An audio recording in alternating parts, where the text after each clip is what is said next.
Good morning, everyone. How are you all? So, let's start our today's class. Okay. और अगर आप इस channel से पहली बार जुड़ रहे हैं, आपका बहुत बहुत स्वागत है जी।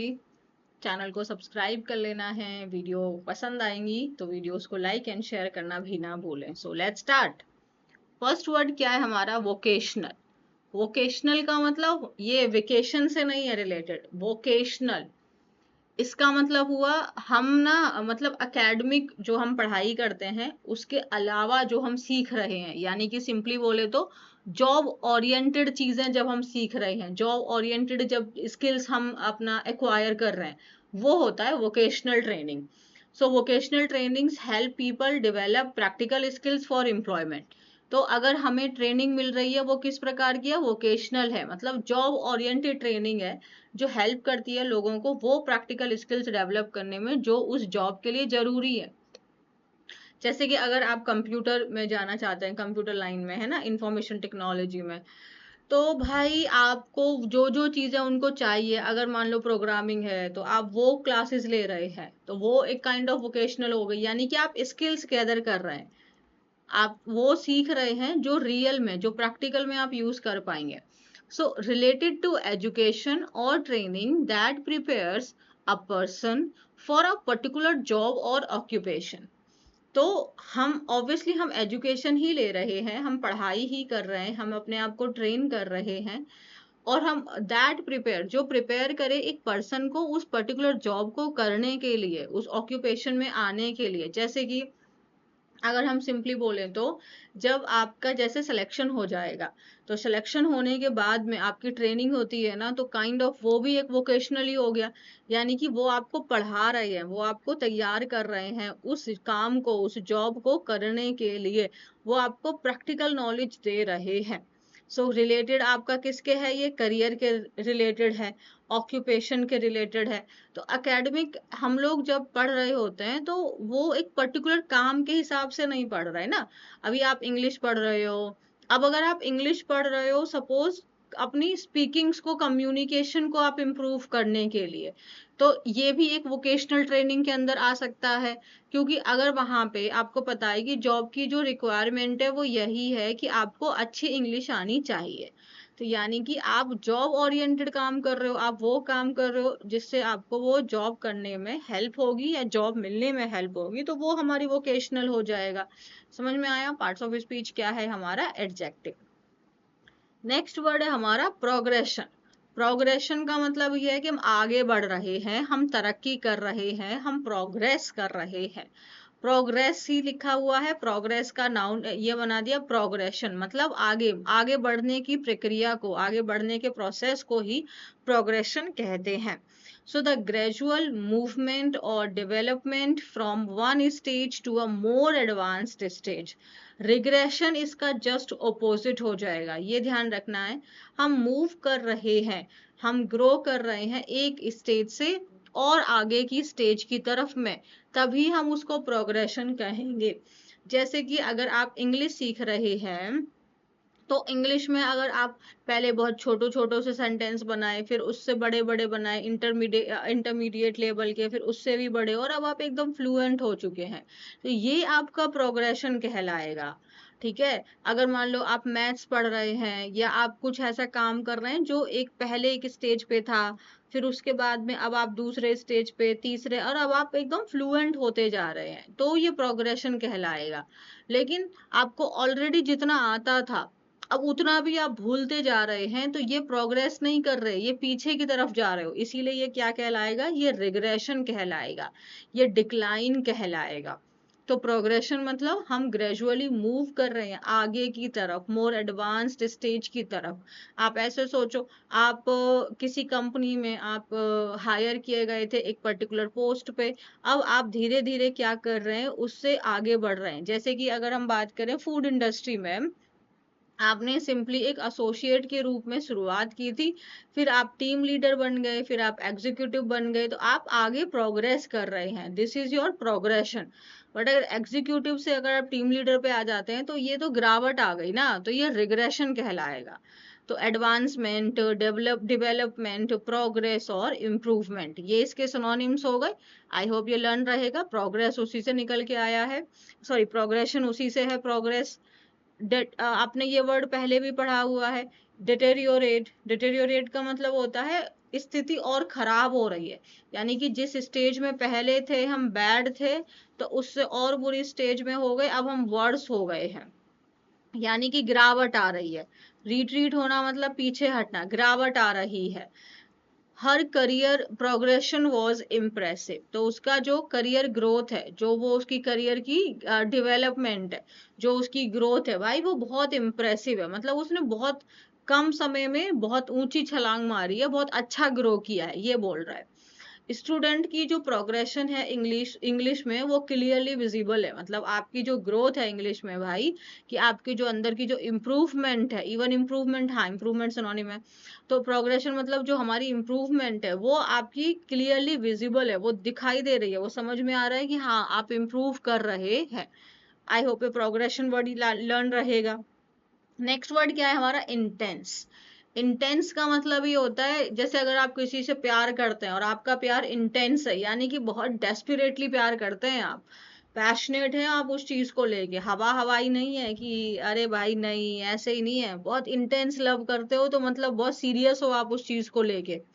ठीक है। अगर हमें दर्द हो रहा है और पेन बहुत इंटेंस है, यानी कि बहुत सीरियस पेन हो रहा है, हल्का फुल्का नहीं।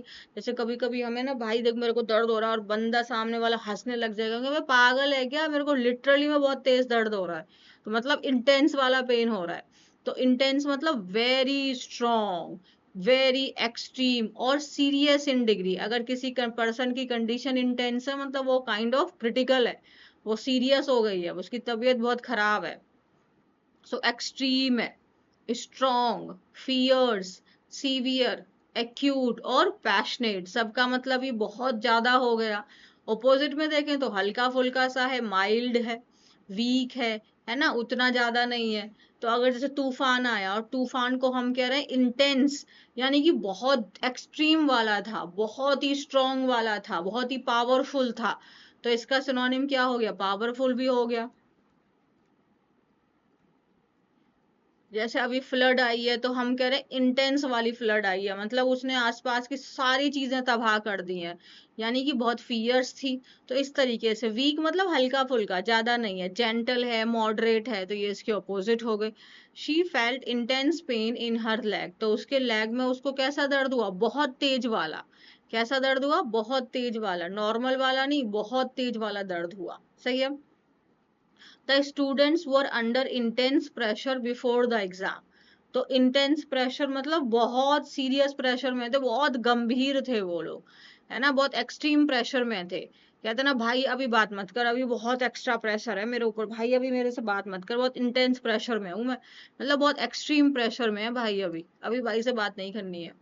तो इंटेंस मतलब बहुत, और माइल्ड मतलब हल्का है, बंदा हंस रहा है, कोई दिक्कत नहीं है, चिल पिल है, तो वो उसका ऑपोजिट हो गया ना।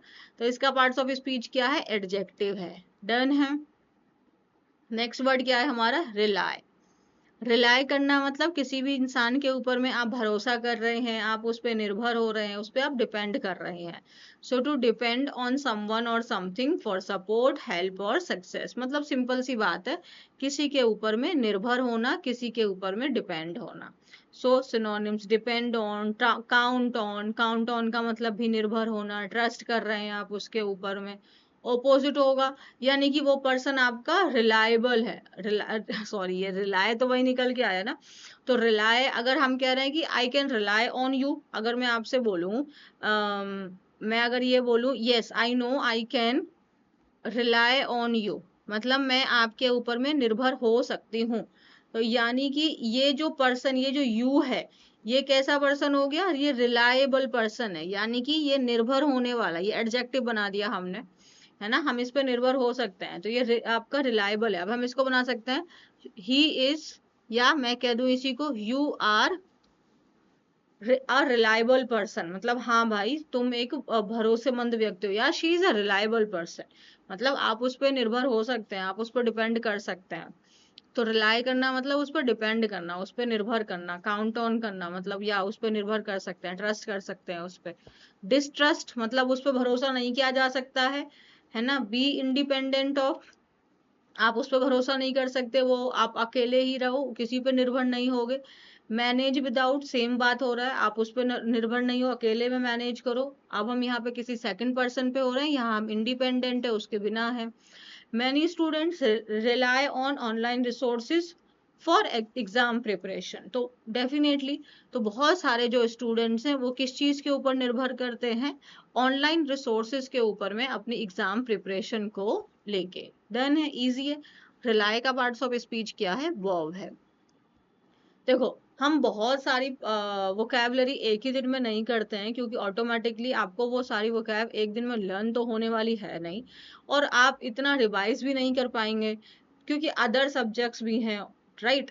तो आपको मैं बहुत कम कम ही वोकैब हम करते हैं, बट जितना मैं पढ़ाती हूँ उसको आपको प्लीज रिवाइज कर लेना, आपके लिए बहुत जरूरी है। ओके, लेट्स सी आगे हमारा आर्टिकल क्या है। India's youth employment crisis and the rush for government job.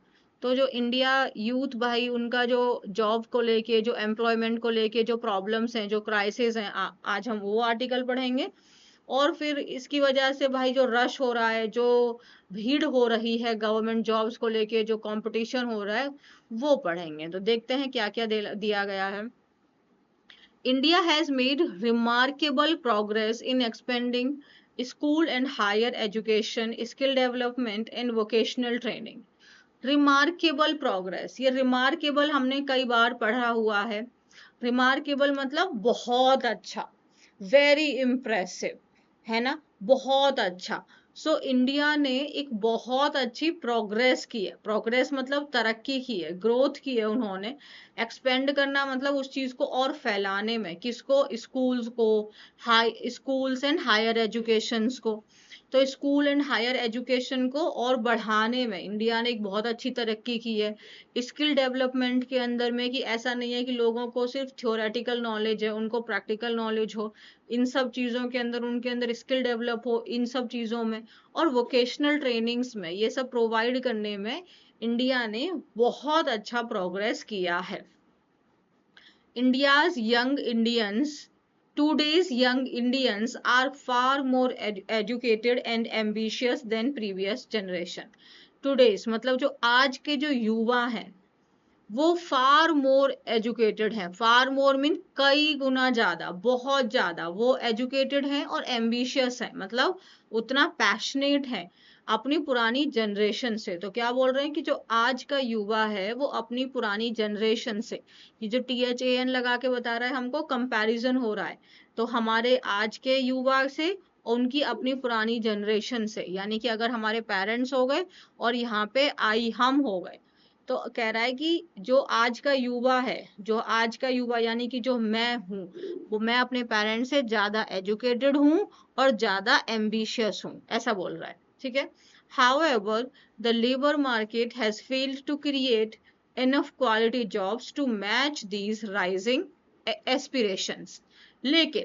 लेकिन however मतलब लेकिन जो लेबर मार्केट है वो उतनी कैपेबल नहीं है, वो उतनी कॉम्पिटेंट नहीं है, वो फेल हो जा रही है भाई enough jobs, enough quality jobs create करने में, कि ये जो हमारी यूथ है, जो उनकी एस्पिरेशंस हैं, जो उनकी डिजायर्स हैं, जो उनके स्किल्स हैं, उसको मैच नहीं कर पा रही है, उतनी क्वालिटी जॉब्स प्रोड्यूस नहीं हो पा रही है मार्केट के अंदर में।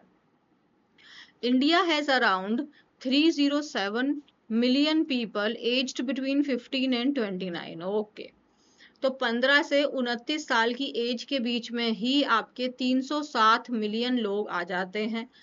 अगर हम ऑल दो 127 अबाउट, मतलब अबाउट का मतलब होता है के आसपास, अराउंड का मतलब भी के आसपास, तो एग्जैक्ट फिगर नहीं है, मतलब ऊपर नीचे हो सकता है थोड़ा बहुत। मिलियन आर एम्प्लॉयड, अब 307 लोग हैं, मतलब 307 हैं, हम सिंपल फिगर्स में चलते हैं, जिसमें से 127 तो एम्प्लॉयड है। अच्छा, only around 15 million have regular salaried jobs with contracts and social security. तो क्या कह रहा है कि टोटल मान लेते हैं 307 है, जिसमें से 127 के पास में नौकरी है, जिसमें से सिर्फ 15 ऐसे हैं जिनके पास में वो जॉब है जिसमें उनको रेगुलर सैलरी मिल रही है और उनको एक कॉन्ट्रैक्ट है, मतलब कि अगर आपको, और एक सोशल सिक्योरिटी है। कॉन्ट्रैक्ट सिक्योरिटी का मतलब यहाँ पे हो गया कि अपनी मर्जी से आपको जॉब से नहीं निकाला जाएगा, आपको पहले वार्न किया जाएगा या आपको पहले नोटिस दिया जाएगा, ताकि आप, नोटिस का मतलब यही होता है ना कि देखो हम आपको निकाल रहे हैं तो अब आप अपनी दूसरी जगह ट्राई कर लो, एकदम से आपको निकाल नहीं दिया जाएगा। तो वो वाला बोल रहा हूँ, सोशल सिक्योरिटी है आपके पास, वो सिर्फ और सिर्फ 15 है। तो ये कितना बड़ा डिफरेंस हम साफ साफ देख पा रहे हैं। इसीलिए thus the real problem is not simply unemployment but the shortage of good quality and secure job। तो हमने देखा 307 में से 127 के पास नौकरी है और इन 127 में से सिर्फ 15 के पास में सिक्योर्ड जॉब है। तो ये कह रहा है कि रियल प्रॉब्लम सिंपली अनएम्प्लॉयमेंट की नहीं है। चलो मान लेते हैं कि भाई लोग जो हैं वो नौकरी तो कर रहे हैं, 300 में से 127 लोग तो जॉब कर रहे हैं, है ना। 127 की अगर हम बात करें तो अराउंड ये 1/3 हो जा रहा है, तो 33% चलो जॉब में है। तो मेन प्रॉब्लम सिर्फ ये नहीं है कि अनएम्प्लॉयमेंट, बल्कि ये भी प्रॉब्लम है कि good quality jobs and secure jobs नहीं है, ये भी एक मेन प्रॉब्लम है। तो the real problem is not simply unemployment, simply unemployment simple एक प्रॉब्लम नहीं है, प्रॉब्लम ये भी है कि जो जॉब्स हैं वो गुड क्वालिटी नहीं है, वो उनकी जो स्किल्स हैं उसको मैच नहीं कर रही है और वो सिक्योर्ड नहीं है, ये कह रहा है। और ये जो क्राइसिस है, ये जो प्रॉब्लम है, ये अफेक्ट करता है, प्रभावित करता है, इन्फ्लुएंस करता है हमारे यंग पीपल को at both ends of the education spectrum. इस लाइन का मतलब क्या हुआ, both ends of the education spectrum, spectrum का मतलब रेंज। तो अब हमारे पास में दो तरीके के युवा है ना, एक दो तरीके की, दो पूरी रेंज हो गई। अब इसके बोथ एंड्स, हम दोनों एंड्स की बात करते हैं। एक वो हमारे पास युवा हैं जिनकी उतनी खास पढ़ाई नहीं की गई है उन्होंने, एक वो हो गए, और एक वो है जिन्होंने अच्छी खासी नॉलेज गेन की है, अच्छी खासी एजुकेशन उनके पास में है। तो ये इन दोनों को ही प्रभावित कर रही है। ऐसा नहीं है कि जिनके पास नॉलेज है, जिनके पास डिग्रीज है, उनको बहुत अच्छी जॉब्स मिल जा रही हैं ना, ऐसा नहीं है। ये दोनों को ही आपका प्रभावित कर रही है, दोनों को ही अफेक्ट कर रही है। Many less educated youth are employed, but they often work in low paid informal jobs, casual labor, self employment और unpaid family work।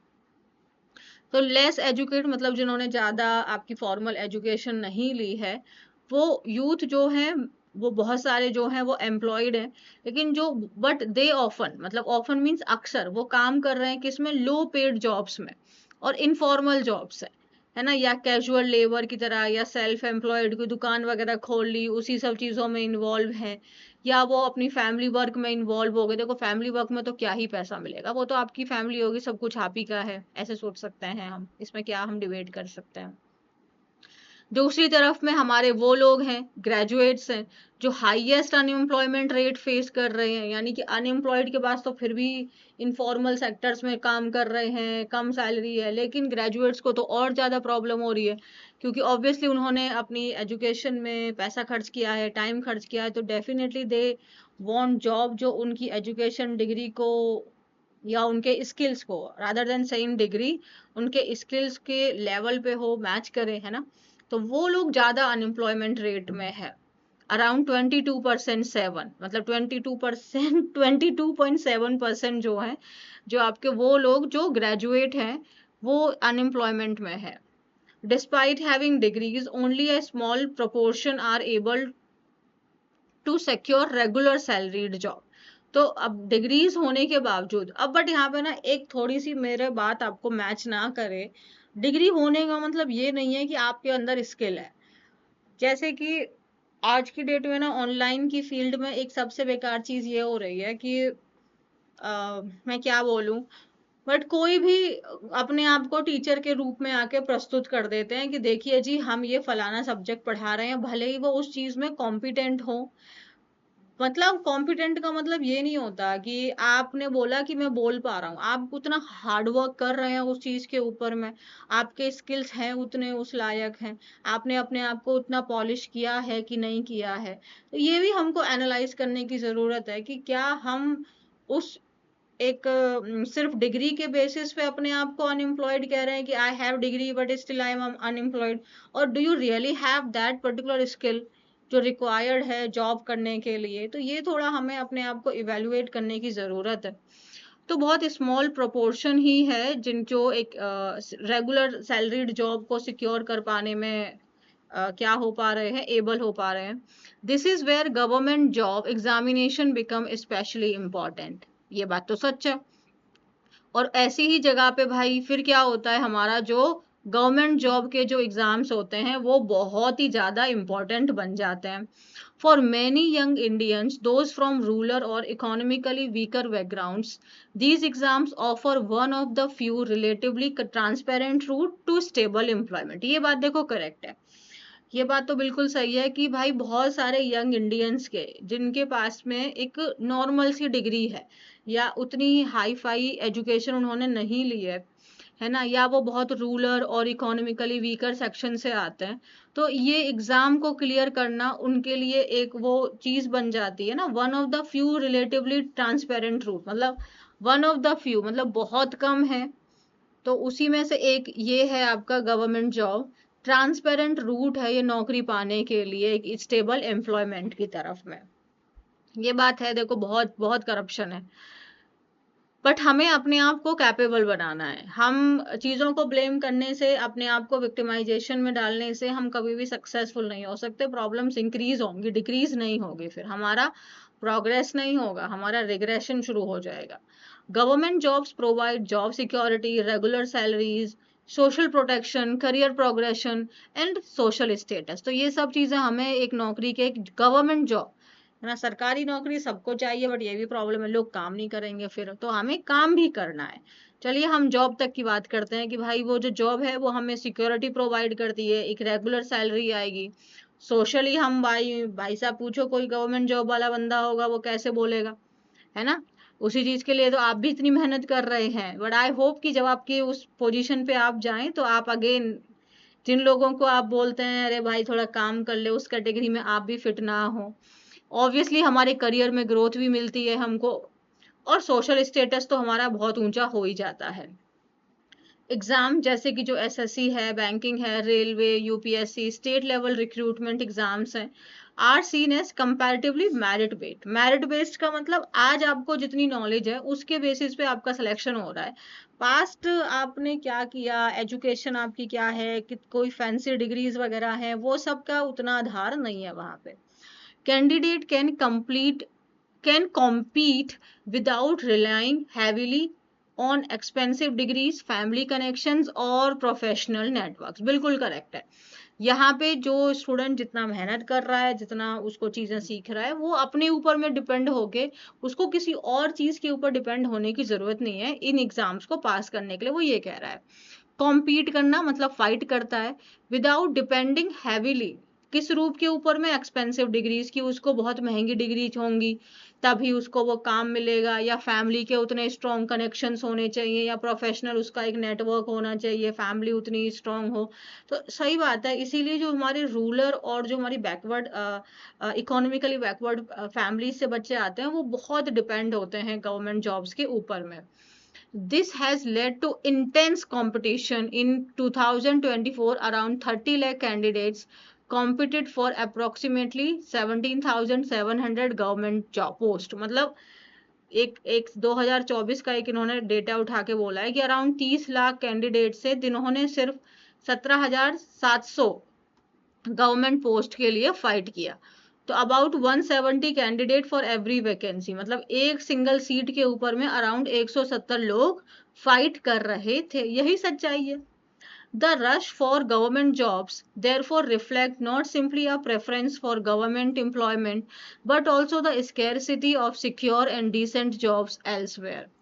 तो ये जो रश है, ये जो भीड़ है गवर्नमेंट जॉब्स के लिए, वो ये देयरफॉर रिफ्लेक्ट करना मतलब यहाँ पे शो करने से है।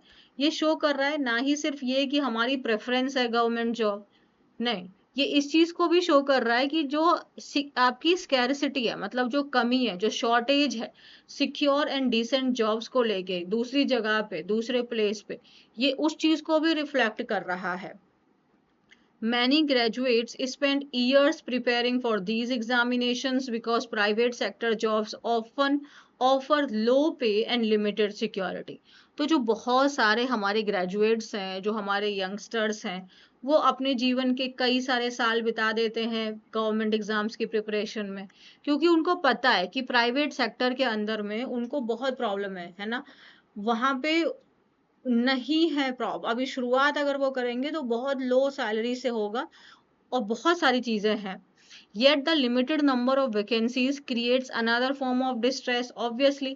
अब वैकेंसी तो देखो लिमिटेड ही है, बच्चे हमारे इतने ज्यादा हैं, ये बोल रहा है कि 170 है और सिर्फ एक सीट के ऊपर फाइट हो रही है, तो ये एक अलग लेवल का टेंशन पैदा कर देती है। डिस्ट्रेस मतलब stress, problems, tension, anxiety, recruitment delays, examination cancellation, paper leak, postponed result can further increase uncertainty, leaving candidate repeatedly preparing for a small number of highly competitive offer। ये तो देखो, ये सिस्टम इतना, ये चीजें यहाँ पे हैं कि अगर पे एग्जाम के होने में ही डिले हो रहा है ना, बच्चों की एज होती है, कुछ लास्ट एज पे चल रहे हैं, बट अगर आप डीले डीले करते जा रहे हैं या एग्जाम को कैंसिल कर दे रहे हैं या पेपर लीक हो जा रहा है ना, या रिजल्ट ही नहीं आ रहा है, तो ये सब चीजें जो अनसर्टेनिटी है, ऑब्वियसली सिलेक्शन एक अनसर्टेनिटी ही है ना, उसको और इंक्रीज कर देता है, प्रॉब्लम्स को और इंक्रीज ही कर देता है, जिससे कैंडिडेट्स क्या है, लगातार बारंबार वो उसी small number of highly competitive opportunity के लिए कई साल उनके यूज मतलब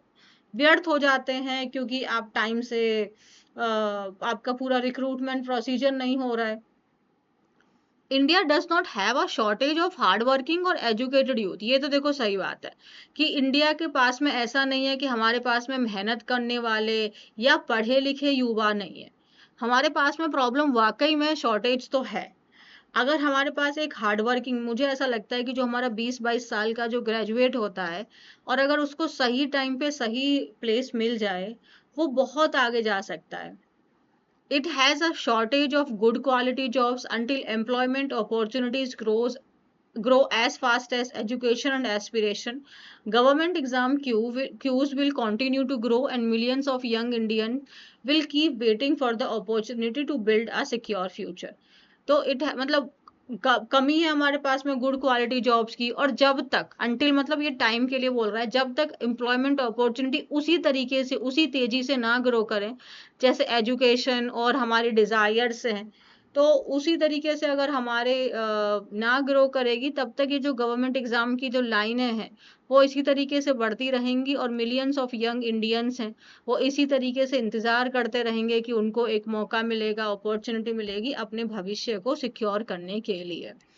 तो ये है, ये बात करेक्ट है, but still I will say कि we need to have very optimistic approach, but we have to be practical as well।